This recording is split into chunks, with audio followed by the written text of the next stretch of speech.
ගොඩක් ආදරෙන් පිළිගන්නවා ඔයාලා හැමෝම අපේ channel එකට. ඉතින් අද ඔයාලත් එක්ක බෙදා ගන්න හදන්නේ මේ පාර අපේ වෙසක් පොහොය දවස ගෙවුණු විදිය. එහෙනම් වීඩියෝ එකට ගිහිල්ලා බලමු වෙසක් පොහොය දවස අපේ ගෙවුනේ කොහොමද කියලා.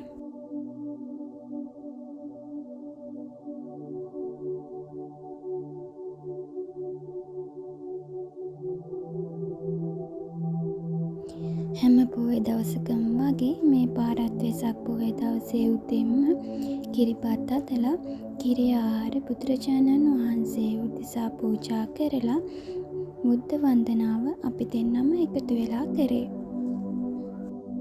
මම සාමාන්‍යයෙන් අවුරුද්දේ හැම පොහොයකටම වගේ උදේට කිරිබත් අදලා කිරි ආහාර බුද්ධ පූජාව පවත්වනවා.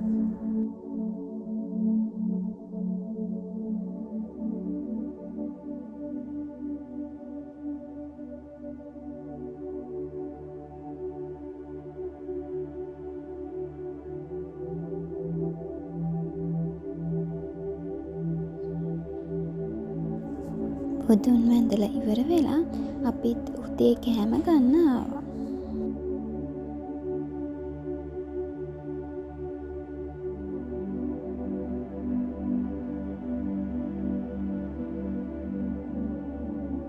ඊට පස්සේ ඉතින් මම මේ හදන්නේ අපේ දවල් කෑම එක.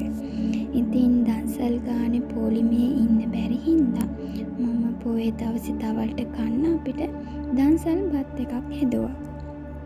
මේ මුලින්ම හදන්නේ සීනි සම්බෝල එක.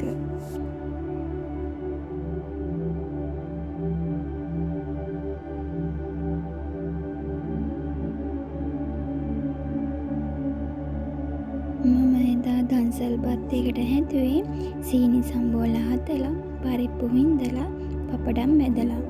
ඒ වගේම මේකට සොයා මීට් වගේ මොනවා හරි තිබ්බනම් හරි. ඒත් අපි සොයා මීට් කන්නේ නැහැ. ඒක නිසා මම සොයා මීට් හැදුවේ නැහැ. මේ තුන තමයි හදාගත්තේ. ඒ වගේම ඒකට ගැලපෙන්න ලස්සන කහපතකුත් හදාගත්තා.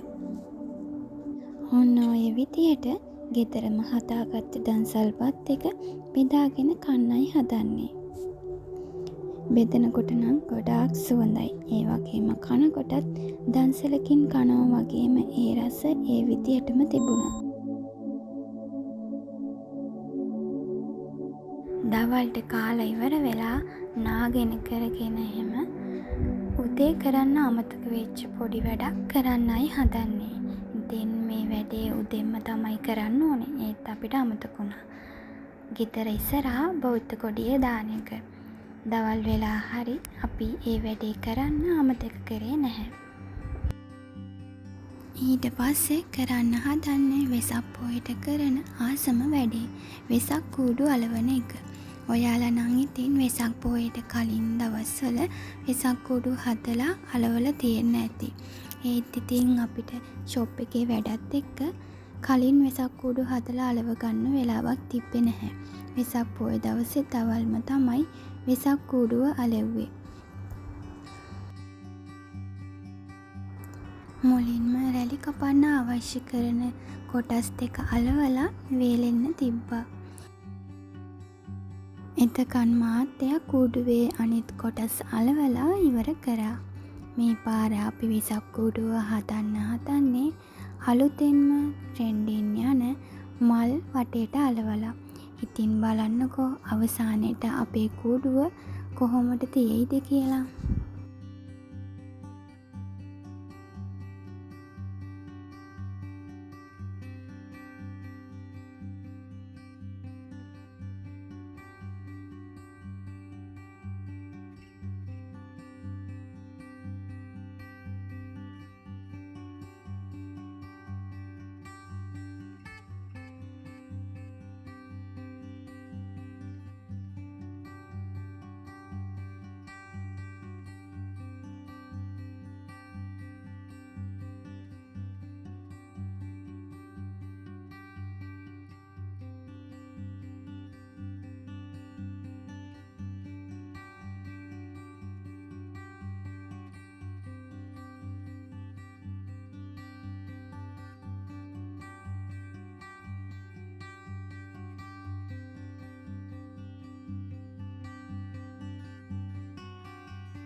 මේ රැලි කපන කෙනා කවුද කියලා ඔයාලා දැනටමත් දන්නවනේ.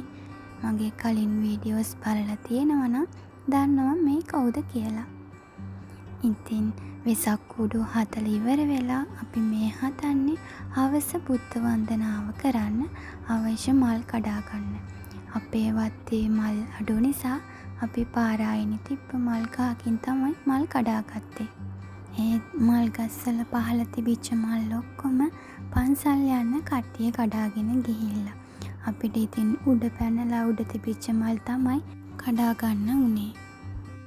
මේ පාර වෙසක් පෝයට අපිට පන්සලට යන්න බැරි වුණා වැඩත් එක්ක. ඒ වුණාට ඉතින් ගෙදර කරන්න තිබිච්ච හැම පිළිවෙතක්ම ඒ විදියටම කරන්න අපි වග බලා ගත්තා. හවස අපි අපේ ගෙදරම බුදුමැදුරේ බුදුරජාණන් වහන්සේ උදෙසා ගිලන්පස සිසිල් පැන් සුවඳ දුම් මල් සහ පහන් ආලෝකයන් පූජා කරලා බුදුරජාණන් වහන්සේ වන්දනා කරා.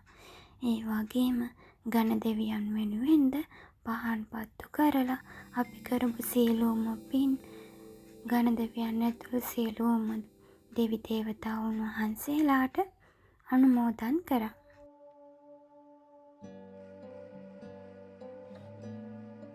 බුදු පහනට අමතරව පහන තියෙන තැන මේ වගේ තවත් පහන් පත්තු කරලා ගොඩාක් ලස්සනට ආලෝකමත් කරා.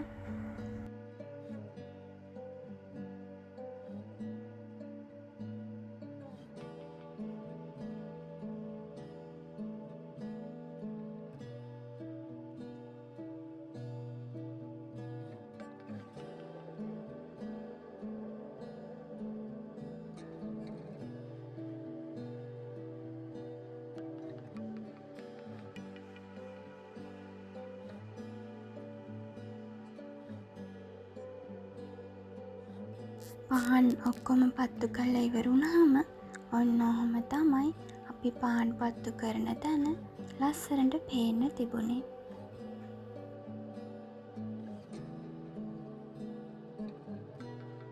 දැන් එහෙනම් ගිහිල්ලා බලමු අපි හවස හදාගත්ත අපේ වෙසක් කූඩු වල ලස්සන.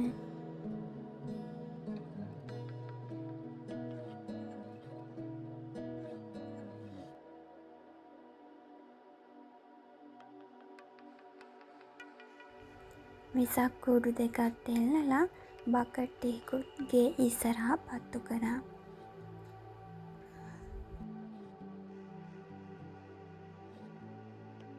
අපේ ගෙදර වෙසක් ඔන්න ඔය විදිහට තමයි ලස්සන වුණේ. බල්බ් වැලකුත් දාලා වෙසක් කූඩු දෙක එල්ලලා බකට් එකක් ගේ ඉස්සරහා එල්ලුවාම ලස්සනට තිබුණා. ගෙදර වෙසක් කූඩු බකට් එල්ලලා අපි දැන් පොඩි ගමනක් යන්නයි හදන්නේ.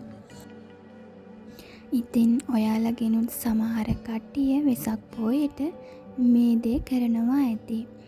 තමන්ගේ පවුලේ කවුරු හරි නැතිවෙච්ච කෙනෙක් ඉන්නවා නම් එයාගේ සොහන ගාව ඉටිපන්දන් පහන් පත්තු කරලා එයාවත් සිහිපත් කරනවා.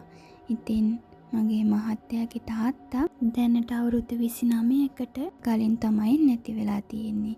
ඒ කියන්නේ 1996. එදා ඉඳන්ම හැම අවුරුද්දකම වෙසක් පෝයට එයාලගේ පවුලේ කට්ටිය තාත්තගේ සොහන ගාව මේ විදියට ලස්සනට බකට් පහන් ඉටිපන්දම් පත්තු කරලා සිහිපත් කරනවා. ඉතින් මාත් දැන් මේ පවුලට ඇවිල්ලා අවුරුදු 5ක් වෙනවා. ඒ අවුරුදු 5ෙම වෙසක් පෝය දවසේ මේ විදියට සොහොනට ගිහිල්ලා ඉටිපන්දම් පහන් පත්තු කරලා තාත්තව සිහිපත් කරා.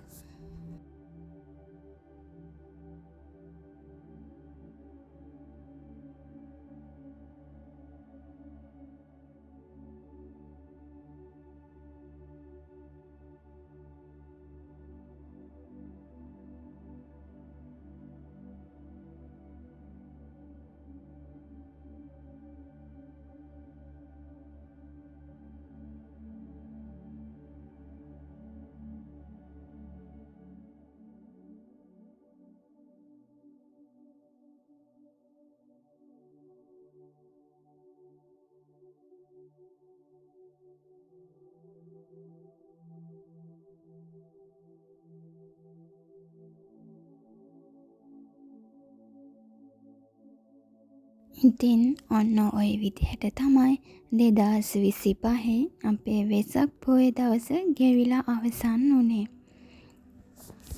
වීඩියෝ එකත් එක්ක රැඳිලා හිටපු ඔයාලා හැමෝටම ගොඩාක් ස්තුතියි.